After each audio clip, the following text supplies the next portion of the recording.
ಆಕಾಶವಾಣಿ ವಾರ್ತೆಗಳು ಓದುತ್ತಿರುವವರು ಜ್ಯೋತಿ ಕೆಪಿ. ಮುಖ್ಯಾಂಶಗಳು: ಜ್ಞಾನ, ಕೌಶಲ್ಯ ಮತ್ತು ನಾವೀನ್ಯತೆಯನ್ನು ರಾಷ್ಟ್ರ ನಿರ್ಮಾಣಕ್ಕೆ ಬಳಸಿಕೊಳ್ಳಿ, ಪದವೀಧರರಿಗೆ ಉಪರಾಷ್ಟ್ರಪತಿ ಕರೆ.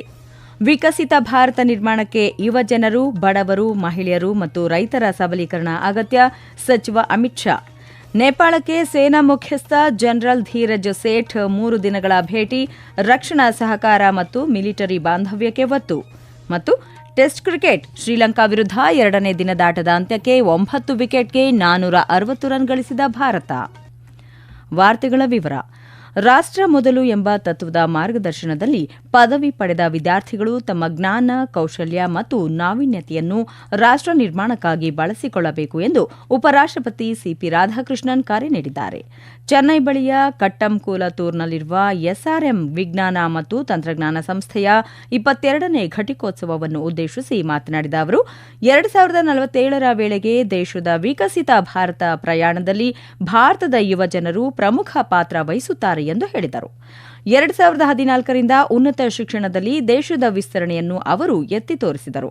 ಉನ್ನತ ಶಿಕ್ಷಣದಲ್ಲಿ ಮಹಿಳೆಯರ ಹೆಚ್ಚುತ್ತಿರುವ ಭಾಗವಹಿಸುವಿಕೆಯನ್ನು ಗಮನಿಸಿದ ಅವರು, ಕೃತಕ ಬುದ್ದಿಮತ್ತೆ, ಕ್ವಾಂಟಮ್ ತಂತ್ರಜ್ಞಾನ, ಅರೆವಾಹಕಗಳು, ರೋಬೋಟಿಕ್ಸ್ ಮತ್ತು ಜೈವಿಕ ತಂತ್ರಜ್ಞಾನದಂತಹ ಉದಯೋನ್ಮುಖ ಕ್ಷೇತ್ರಗಳ ಮಹತ್ವದ ಕುರಿತು ವಿವರಿಸಿದರು. 2047ರ ವೇಳೆಗೆ ಭಾರತವನ್ನು ಸಂಪೂರ್ಣ ಅಭಿವೃದ್ಧಿ ಹೊಂದಿದ ರಾಷ್ಟ್ರವನ್ನಾಗಿಸುವ ಗುರಿ ಸಾಧಿಸಲು ಯುವಜನರು, ಬಡವರು, ಮಹಿಳೆಯರು ಮತ್ತು ರೈತರ ಸಬಲೀಕರಣ ಅತ್ಯಗತ್ಯ ಎಂದು ಕೇಂದ್ರ ಗೃಹ ಸಚಿವ ಅಮಿತ್ ಶಾ ಹೇಳಿದ್ದಾರೆ. ರಾಜಸ್ಥಾನದ ಅಲ್ವಾರ್ನಲ್ಲಿ ಇಂದು ನಡೆದ ಕಾರ್ಯಕ್ರಮದಲ್ಲಿ ಮಾತನಾಡಿದ ಅವರು, ರಾಜ್ಯದ 17 ಜಿಲ್ಲೆಗಳಲ್ಲಿ 6,453 ಅಭಿವೃದ್ಧಿ ಯೋಜನೆಗಳಿಗೆ ಶಂಕುಸ್ಥಾಪನೆ ಹಾಗೂ ಉದ್ಘಾಟನೆ ನೆರವೇರಿಸಿದ ಬಳಿಕ ಕಾರ್ಯಕ್ರಮವನ್ನು ಉದ್ದೇಶಿಸಿ ಮಾತನಾಡಿದರು. ರೈತರ ಕಲ್ಯಾಣಕ್ಕಾಗಿ ಕೇಂದ್ರ ಸರ್ಕಾರ ಹಲವು ಮಹತ್ವದ ಯೋಜನೆಗಳನ್ನು ಜಾರಿಗೊಳಿಸಿದ್ದು, 2014ರಿಂದ 2026ರವರೆಗೆ ಕನಿಷ್ಠ ಬೆಂಬಲ ಬೆಲೆಯನ್ನು ನಿರಂತರವಾಗಿ ಹೆಚ್ಚಿಸಲಾಗಿದೆ ಎಂದು ತಿಳಿಸಿದರು. ಗ್ರಾಮೀಣ ಆರ್ಥಿಕತೆಯನ್ನು ಪರಿವರ್ತಿಸುವಲ್ಲಿ ಹೈನುಗಾರಿಕೆ ಕ್ಷೇತ್ರಕ್ಕೆ ಅಪಾರ ಸಾಮರ್ಥ್ಯವಿದೆ ಎಂದು ಅಮಿತ್ ಶಾ ಹೇಳಿದರು. ರಾಜಸ್ಥಾನದಾದ್ಯಂತ ಹೆಚ್ಚಿನ ಹಾಲು ನೀಡುವ ಸಾಮರ್ಥ್ಯ ಹೊಂದಿರುವ ಹಸು ಮತ್ತು ಎಮ್ಮೆ ತಳಿಗಳು ಪ್ರತಿ ಕುಟುಂಬಕ್ಕೂ ತಲುಪುವಂತೆ ಕ್ರಮ ಕೈಗೊಳ್ಳಲಾಗುವುದು ಎಂದು ಅವರು ತಿಳಿಸಿದರು.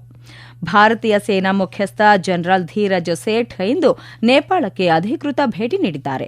3 ದಿನಗಳ ಈ ಭೇಟಿಯು ಭಾರತ ಮತ್ತು ನೇಪಾಳ ನಡುವಿನ ನಿಕಟ ರಕ್ಷಣಾ ಸಹಕಾರ ಮತ್ತು ಮಿಲಿಟರಿ ಸಂಬಂಧಗಳನ್ನು ಮತ್ತಷ್ಟು ಬಲಪಡಿಸುವ ಗುರಿಯನ್ನು ಹೊಂದಿದೆ. ತುಂಡಿಖೇಲ್ನ ಸೇನಾ ಮಂಟಪಕ್ಕೆ ನಾಳೆ ಭೇಟಿ ನೀಡಲಿರುವ ಜನರಲ್ ಸೇಠ್ ನೇಪಾಳಿ ಸೇನಾ ಪ್ರಧಾನ ಕಚೇರಿಯಲ್ಲಿ ಗೌರವ ವಂದನೆ ಸ್ವೀಕರಿಸಲಿದ್ದಾರೆ. ನಂತರದಲ್ಲಿ ಅವರು ನೇಪಾಳಿ ಸೇನಾ ಮುಖ್ಯಸ್ಥರೊಂದಿಗೆ ಸಂವಾದ ನಡೆಸಲಿದ್ದು, ನೇಪಾಳಿ ಸೇನೆಯ ಮಿಲಿಟರಿ ಕಾರ್ಯಾಚರಣೆಗಳ ಮಹಾನಿರ್ದೇಶಕರಿಂದ ಪರಸ್ಪರ ಹಿತಾಸಕ್ತಿಯ ವಿಷಯಗಳ ಕುರಿತು ಚರ್ಚಿಸಲಿದ್ದಾರೆ. ನಂತರ ಜನರಲ್ ಸೇಠ್ ರಾಷ್ಟ್ರಪತಿ ಭವನದಲ್ಲಿ ನಡೆಯುವ ಹೂಡಿಕೆ ಸಮಾರಂಭದಲ್ಲಿ ಭಾಗವಹಿಸಲಿದ್ದಾರೆ. ಅಲ್ಲಿ ಭಾರತೀಯ ಮತ್ತು ನೇಪಾಳಿ ಸೇನೆಗಳ ನಡುವಿನ ವಿಶಿಷ್ಟ ಸಂಪ್ರದಾಯಕ್ಕೆ ಅನುಗುಣವಾಗಿ ನೇಪಾಳಿ ಅಧ್ಯಕ್ಷ ರಾಮಚಂದ್ರ ಪೌಡೆಲ್ ಅವರಿಗೆ ನೇಪಾಳಿ ಸೇನೆಯ ಗೌರವ ಜನರಲ್ ಹುದ್ದೆಯನ್ನು ಪ್ರದಾನ ಮಾಡಲಿದ್ದಾರೆ. ಹರ್ ಘರ್ ತಿರಂಗ ಅಭಿಯಾನದ ಭಾಗವಾಗಿ ಇಂದು ಹರಿಯಾಣದ ಕರ್ನಾಲ್ನಲ್ಲಿ ತಿರಂಗ ಯಾತ್ರೆ ನಡೆಯಿತು. ಕೇಂದ್ರ ವಿದ್ಯುತ್ ಸಚಿವ ಮನೋಹರ್ ಲಾಲ್ ತಿರಂಗ ಯಾತ್ರೆಗೆ ಚಾಲನೆ ನೀಡಿದರು.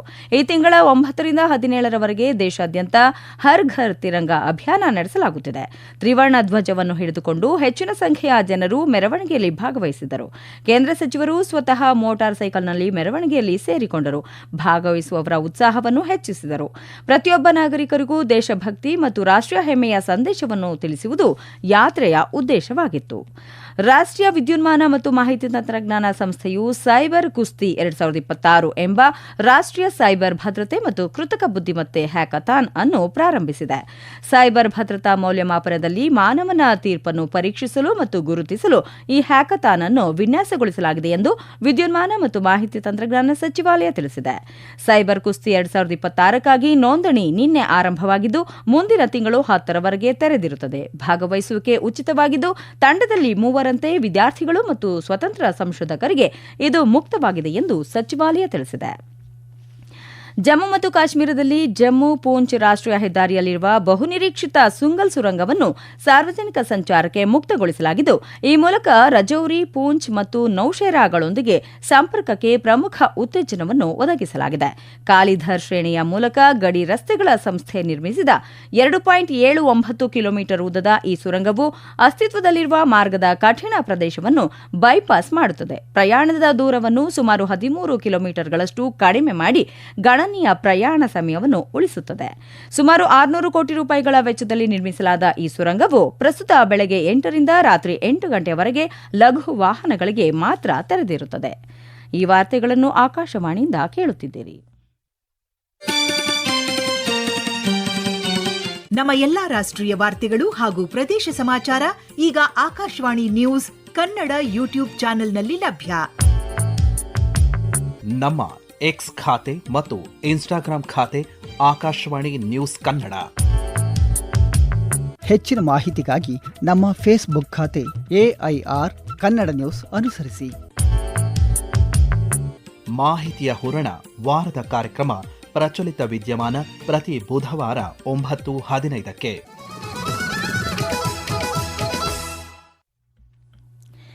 ಉಕ್ರೇನ್ ಮತ್ತು ರಷ್ಯಾ ಇಂದು ಪರಸ್ಪರ ಕ್ಷಿಪಣಿ ಮತ್ತು ಡ್ರೋನ್ ದಾಳಿ ನಡೆಸಿವೆ. ಈ ದಾಳಿಗಳು ಎರಡೂ ಕಡೆಗಳಲ್ಲಿ ಕನಿಷ್ಠ 11 ಜನರನ್ನು ಬಲಿ ಪಡೆದಿವೆ.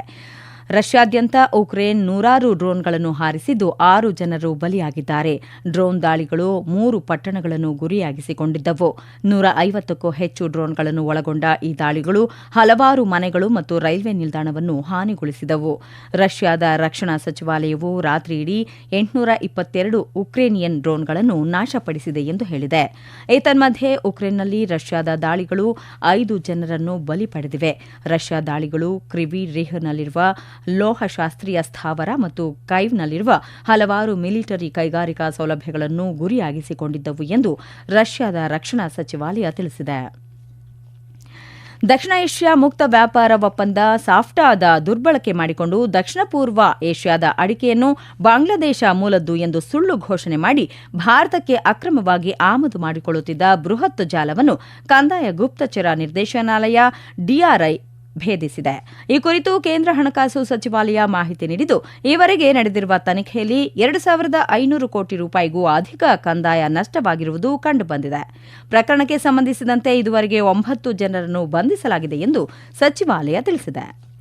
ಶ್ರೀಲಂಕಾದ ಗಾಲೆ ಅಂತಾರಾಷ್ಟ್ರೀಯ ಕ್ರೀಡಾಂಗಣದಲ್ಲಿ ನಡೆಯುತ್ತಿರುವ ಭಾರತ ಶ್ರೀಲಂಕಾ ನಡುವಿನ ಮೊದಲ ಟೆಸ್ಟ್ ಪಂದ್ಯದ 2ನೇ ದಿನದಾಟದ ಅಂತ್ಯಕ್ಕೆ ಇಂದು ಭಾರತ ತನ್ನ ಮೊದಲ ಇನ್ನಿಂಗ್ಸ್ನಲ್ಲಿ 9 ವಿಕೆಟ್ಗಳಿಗೆ 460 ರನ್ ಗಳಿಸಿದೆ.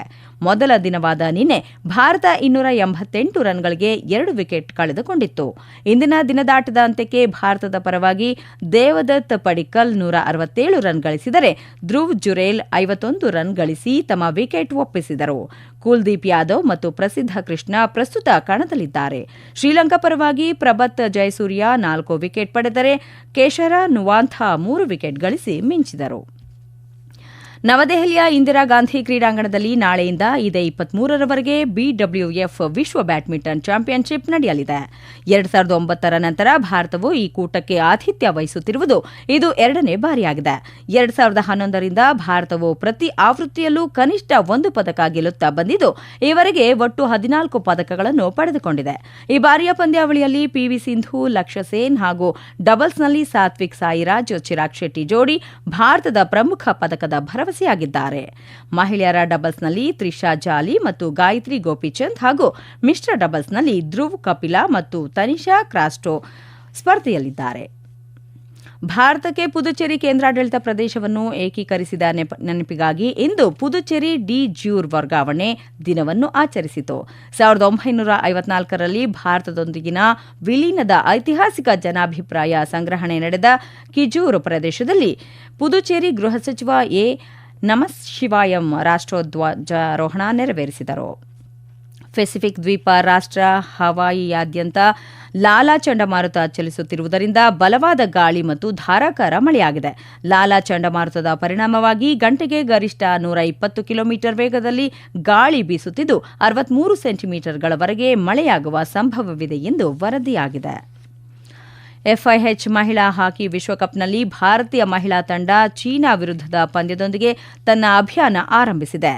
ನೆದರ್ಲ್ಯಾಂಡ್ಸ್ನ ಆಮ್ಸ್ಟೆಲ್ವೀನ್ನ ವ್ಯಾಗ್ನಾರ್ ಕ್ರೀಡಾಂಗಣದಲ್ಲಿ ಪೂಲ್ ಡಿ ವಿಭಾಗದ ಈ ಪಂದ್ಯವು 2-2 ಗೋಲುಗಳ ಸಮಬಲದ ಹೋರಾಟದೊಂದಿಗೆ ಅಂತ್ಯಗೊಂಡಿದೆ.